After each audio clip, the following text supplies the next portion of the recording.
మనం చదువుకునే చదువుని బట్టి ఉంటుంది, ఎడ్యుకేషన్ బట్టి మోస్ట్ ఇంపార్టెంట్ అది స్కూల్ ఎడ్యుకేషన్ పునాది. ఇక్కడ ఫౌండేషన్ ఇది స్కూలు, హై స్కూలు, అక్కడి నుంచి కాలేజీ, అట్లా యూనివర్సిటీ అట్లా వెళ్తుంది. కనుక దానికి మనం ప్రతి ఒక్కరు కూడా వీలైనంతవరకు చదువు లేకుండా ఎవరిని అట్టి పెట్టద్దు, అందరినీ చదివించాల్సిందే కంపల్సరీ.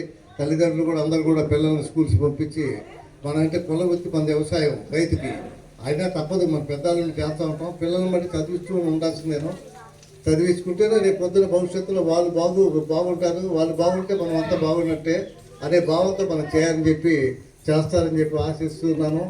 అట్లానే ఈ కార్యక్రమానికి మరి పాప చాలా బ్రహ్మాండంగా మరి వారి డ్యాన్స్ ప్రోగ్రామ్ చూశాను. చిన్న వయసు అయినా 9వ క్లాస్ చదువుతున్నారు, చిన్న వయసు అయినా కూడా చాలా బ్రహ్మాండంగా చేసింది. చాలా సంతోషం. అదేంటంటే ప్రతి ఒక్కరికి ఒక యాక్టివిటీస్ ఉండాలి. ఇందాక అడ్వాన్స్ గారు చెప్పారు మా స్కూల్ అని చెప్పి ఇట్లా చెప్పి చాలా సంతోషం.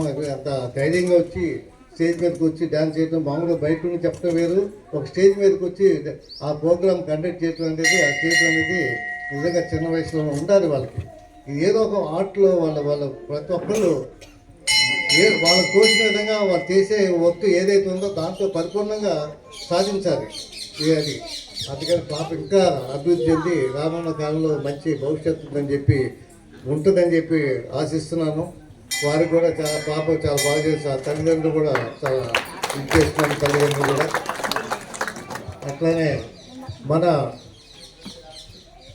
సాంబయ్య గారి గురించి చెప్పేది. సాంబయ్య గారు అంటే మరి మొదటి నుంచి మా అందరు కూడా తండ్రితో సమానం. ఆయన మా తండ్రి గారికి అత్యంత ఆప్తుడు, కాజీపేటలో ఆయన. మరి అటువంటి వ్యక్తులు మరి న్యాయంగా చెప్పాలని సాంబయ్య గారు ఫోన్ చేసి చెప్పారు రావాలి ఎట్లా